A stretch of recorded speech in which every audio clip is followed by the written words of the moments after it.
I think my parents resent me for starting my own family. Posted by you/let Owen. I had something of a revelation this weekend. I'm still processing how I feel about it and considering whether I should confront my parents.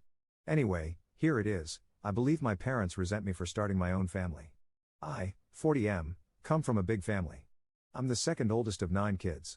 My older sister, Jane, is just a year older than me. There is a 6-year gap between me and the next sibling, then my mom had a child every 2 to 3 years.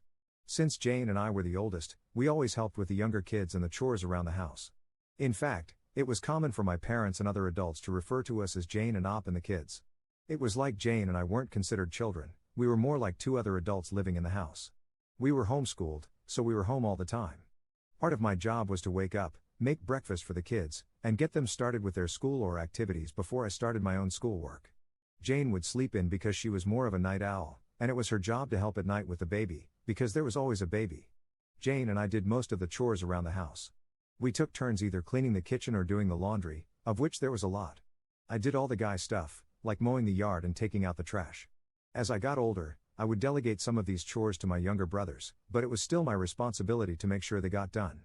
Once I was old enough to drive, I would run errands and take the kids everywhere. I can't tell you how many times I took the kids to things like playdates or doctor's appointments. I often tucked the kids into bed and told them stories. To me, these things were just normal, but looking back, I was more like a second dad to the kids than a brother. Jane and I did have a lot of freedom as teenagers to go out with our friends, as long as the chores were done. We didn't have cell phones back then. If we wanted to go out, we would just tell our parents, and they didn't care as long as we were back by the next morning. I moved out when I was 20, but I still spent a lot of time at my parents' house, and one of my younger siblings was almost always at my house. One brother, JJ, pretty much lived with me from the age of 14 because he and our mom didn't get along. When JJ was 17, he got in a wreck and called me instead of calling Dad, because I was the one who handled those kinds of things. During all this time, my parents always talked about how important it was for Jane and me to help with the kids because they were so busy with their ministry. I can't count how many times I had to drop what I was doing to take care of something because Mom or Dad was counseling someone. Sorry, I feel like I'm rambling. I hope I've painted an accurate picture of my childhood. Let's move on. I hadn't really dated much, but when I was 25, I met and started dating Anne. We fell in love fast and got married less than a year later. My younger siblings love Anne. She's a great cook and hostess. Our house became the hangout spot. My younger siblings started calling her Mama Anne, something they still do to this day. We've now been married 15 years and have 2 kids of our own. My mom and Jane did not like Anne. Jane and Anne get along okay now, but Anne and my mom do not have a good relationship. I never understood why, but I think I've finally figured out it's because they see Anne as having taken me away. As Anne and I focused on our relationship and started a family, I spent less and less time doing things for my parents. My dad liked Anne at first, but over the past few years, their relationship has soured. Throughout the years, my dad has made comments to me about keeping up my responsibilities. One time, he called me about one of the younger kids, who had gotten in a fight with my mom, and said, "You better get your brother and change his attitude. It's not okay how he treated your mom, and you are going to make him apologize." A few years ago, Anne and I set some boundaries with my parents, telling them we were not going to raise or discipline their kids. Our home is always open to my siblings, but we no longer let my parents try to use us to straighten them up. My parents have not taken this well. About a year ago, Anne injured her foot and couldn't walk for a while. Just as she was getting better, I was diagnosed with kidney disease, which then turned into kidney failure. I've had several surgeries, with another one coming in a few weeks. It's been a rough year. During this time, my parents have not only refused to help, but they've also actively made things harder for us. Things like promising to help with our kids but then canceling at the last minute, usually because something ministry-related came up. Recently, my sister-in-law, who lives in another state, had a baby, and my mom has been staying with her and helping for the past 6 weeks. My sister-in-law has said that Mom is a godsend and is so wonderful. My dad has gone to help every weekend. This hurts me because my mom wouldn't give us a single night to help with our youngest when he was born. Anyway, I'm sorry this post has turned out longer than I thought it would. I needed to get some of this off my chest.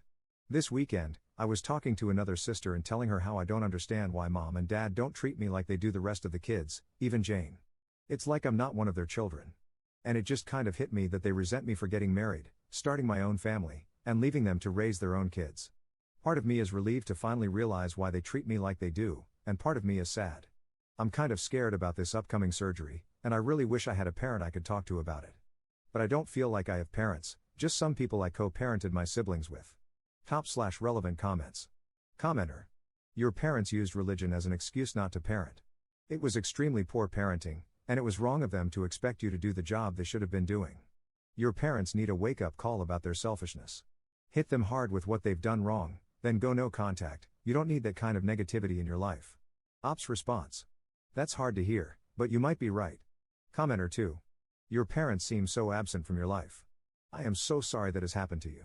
Take this time to focus on your real family, your wife and kids. That should be your priority now that your folks have revealed themselves for who they really are. Parentification is a type of abuse and neglect, and you've certainly suffered from it. Ops response. Absent from my life is a very good way to put it. Even though I see them frequently, they have no idea what is actually going on with me. When I had my first surgery last year, my mom told people, Op is having a surgery and has to do treatments for a few weeks, then he will be all better. I had to call her and say, Mom, stop telling people that. The surgery is to have a port installed in my body so I can do treatments which I have to do for the rest of my life. I will not be all better in a few weeks. Even with that, she is completely checked out. But at least she gets to be grandmother of the year for my brother and sister-in-law. Commenter 3. Is it possible your mom is a narcissist and actually resents the attention you would have from being sick? Or maybe she is an idiot. Those seem like the only two options to me. I am so sorry you are dealing with this. Hopefully, some of your younger siblings can help you in the future. Ops response. Yes, she is a narcissist. I think she is purposely in denial about my illness because then she would have to admit that she is not helping her sick child. The younger siblings who live close have helped a lot, and the ones that don't live close have still helped with moral support. Update 2 days later. I spoke with my wife, Anne, about it last night. I said something along the lines of, I've realized that my parents resent me for starting my own family and not helping them as much, and that is why they treat me so differently. And I think you've been trying to gently tell me this for years, but I was too dense to get it.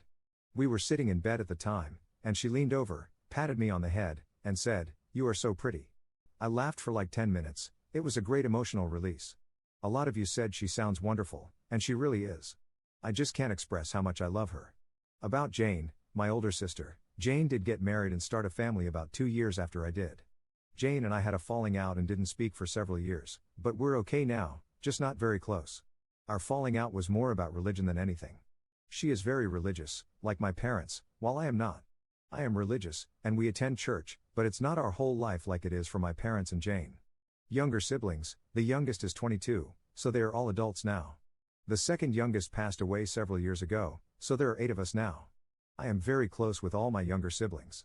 They still come to hang out at my house all the time, and they are all great aunts and uncles to my kids. All of them, including Jane, are upset with how my parents treated me this past year. Help with my kids. While I am disappointed in my parents for not helping, I do not need their help. Anne and I have close friends, plus we both have siblings who help. Anne's parents live far away, but they help when they can. We really are okay and feel very blessed and loved with all the help we have received. Therapy, part of my kidney treatment plan includes access to a therapist, and I love her. She has been great in helping me learn to live with an illness. I'm not sure if she is the right person to speak with about my parents, but I will ask her and see if she can refer someone if not. I will wait until after my surgery to bring this up, as I need to just focus on that right now. Setting boundaries. When I say my parents won't help, it's not that they say they won't help, it's that they offer to help and then either bail at the last minute or change the plan so much that it causes Anne and me a lot of stress. A few months ago, Anne was sick, and my mother offered to pick our kids up from school. It's a long story, but she kept changing things and making it very complicated. My youngest ended up being left alone for a little while, and he got scared. After that, I had a harsh talk with my parents and told them how disappointed I was in them and how I needed to focus on my health, but they were making things worse. I told them they are not allowed to take my kids anywhere, they are not allowed to just drop by my house, and, in fact, they are not even allowed to offer to help, because my mom doesn't take no for an answer and will nag until she wears me down. My parents were mad about this, but all 7 of my siblings took my side and rallied around me, so my parents have respected that so far. Going no contact. A lot of people recommended going no contact. I don't want that. I still love my parents, even though they have not been great parents. My kids love them too, and I don't want to take that away. They are good grandparents, when they show up. I don't think my parents are awful people. I think they had this vision of having a big family and a big ministry, and they just didn't realize the responsibilities they put on Jane and me. I have spoken to them in the past and expressed how it was messed up that they put so much on us as kids, and they have apologized. Putting my parents on blast at their church, several people recommended going to their church and telling people how they have treated me. You don't understand this church. They would praise my parents for putting God and the ministry above everything else. These super religious people are crazy. I guess that's it for now. My surgery is in less than 2 weeks, so I'm going to focus on that. I'm going to put this thing with my parents on the back burner and later decide what, if anything, I'm going to do. Thanks again to everyone for your comments, it has really helped me work through some feelings. Top/relevant comments. Commenter. I'm going to say something you should repeat to your therapist. Having part-time good parents means they were all the time bad parents. Now, just repeat that to your therapist, and they will understand. Let me explain. If you're a parent, you don't get time off or get to turn it off just because it's inconvenient. Think about your own life. You have a serious illness. Have you ever slacked off in your care of your kids? Probably not. It might have changed how you did things, but you were still a good parent 99% of the time, 1% for times when we mess up. I hate to say this, but those good parent moments were nothing more than a show. It's a form of gaslighting. Second update 3 weeks later. Thanks to everyone who reached out and wished me a speedy recovery. My surgery was last week, and it's going better than expected. All the surgeries and treatments over the past year felt like they were just keeping me alive, but with this surgery, a kidney transplant, I feel like I'm working towards getting my normal life back. It's been hard and painful, but I was expecting it to be worse, so I can't complain at all. Anne is always telling me that she doesn't get enough credit for being funny, so the fact that so many of you laughed when she told me I was pretty has made her happy. She said, "I like these Reddit people." This whole post started because I was having a conversation with one of my sisters, I'll call her Six, since I can't keep making up names. Plus, she's following this thread and will hate that I'm calling her that. Six had a fight with our parents, and I was sharing with her that Anne and I had recently set strong boundaries with them and encouraged her to do the same. So, she did, and they didn't take it well. This led to several conversations with different siblings, and both 5 and 9 also decided to set some boundaries. It has also led to other siblings deciding to confront our parents about how they've treated me this past year while I've been sick. Jane, the oldest, called me the day before my surgery to check on me, and we ended up talking about our childhood. We haven't been close for a number of years, but I feel like we bonded on this call. It was interesting talking to her as an adult and reliving some things. She's been in therapy for a few years, and she said sometimes she'll be talking, and her therapist will stop her and say, "Jane, you just casually rolled through some messed up stuff. We need to stop and unpack this." For a long time, I blamed her for the way she treated me when we were younger, but now I'm beginning to understand that she was also just a kid trying to cope. I have a lot more grace for her now. We've been texting a lot over the past few weeks. My parents did visit after the surgery, but we didn't talk about any family drama. My siblings have said they're not taking these new boundaries well at all. I hope that one day they wake up, realize that all 8 of their children are disappointed in them, and work to be better people, but I'm not holding my breath. It seems they're placing all the blame like they normally do. This is just an attack by the devil. Anne and I decided that, moving forward, we're going to continue low contact with strong boundaries. With such a large family, going no contact would be hard and create a lot of awkward situations where we'd still have to see them. We've also talked to our kids, and they've both expressed that they want to have a relationship with their grandparents. While I don't expect my parents to change, I do believe they'll respect our boundaries. My attitude toward them has also changed. I no longer feel like I owe them anything. We'll continue a relationship with them because it's what's best for my family, not because they deserve it. Lastly, I received a recommendation for a family therapist, and I have an appointment scheduled for next month. Third update 2 years later. I have tried a bunch of times to write an update, but I end up either not being able to find the words or I ramble for 10 pages, mostly about my health. I'm just going to push through, and I hope this makes sense.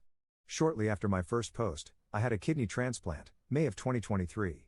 Recovering has been the main focus of my life, but it is not the point of this update, so I'll try to keep this part brief. Things were great just after the transplant, and I recovered much quicker than anticipated. Then I got a stupid virus that caused some minor setbacks. That ended up leading to a bigger setback, and my body began to reject the new kidney. It was not a fun time, and I spent the holidays last year, 2024, in and out of the hospital undergoing various treatments. While the treatments were tough, they did their job. My body is now showing no signs of rejection, and the virus is under control. Maintaining my health and new kidney will be a lifelong journey, but right now everything is stable, and I'm feeling better than I have since before I started getting sick in 2023. I had talked about how my older sister, Jane, and I didn't speak for years, and when we finally did, we kept our distance. She had reached out after I made my first post, and I was starting to work through some things, and we talked about how we were raised. We had both recently learned the term parentification, and we talked about that.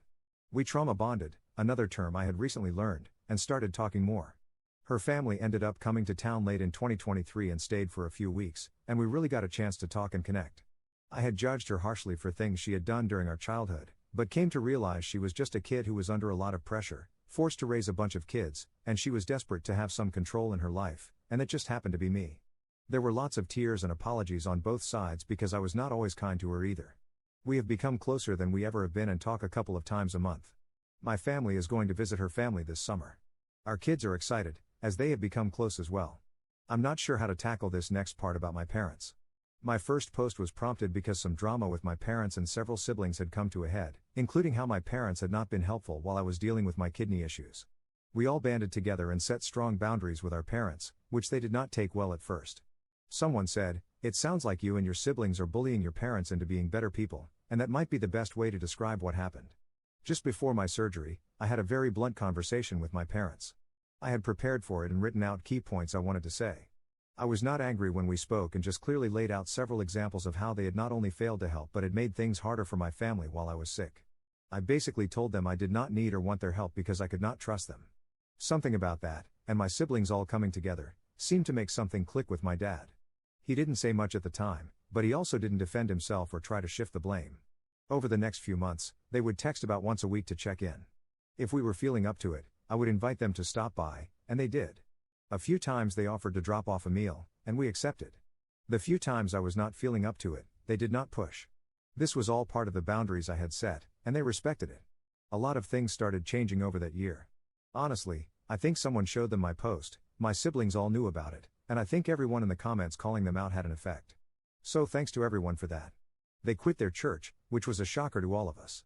Mom called several siblings and asked for specific examples of how she had let them down, and actually listened and didn't defend or deflect. The last of the younger siblings moved out on their own, and that really changed the dynamic of their relationship. I can't say exactly when or why it happened, but over the course of 2023, things changed, seemingly for the better. My parents started doing more things with my kids and actually showing up for events. I saw they were making an effort and had a talk with them, telling them that if they really wanted to connect, they would have to find things my kids liked and figure out a way to participate. I told them they can't just plan something they want to do and expect my kids to tag along. My dad found a hobby that my oldest was interested in, and they have gone down a whole rabbit hole with that. My mom and youngest discovered a restaurant they really like, and they go there together. It's not perfect, but they are building a relationship that seems healthy. My wife and I are still cautious but optimistic. As for my relationship with them, I have just kind of disconnected emotionally. As a teenager, I read Ender's Game, and I related to Ender, in the way the adults were always setting him up so that he knew he would never have backup. He had to win on his own or die trying. I felt like that most of my life, no backup, no support from any adult, just me, and later my wife. I've built my own support system with my peers, and that's good enough.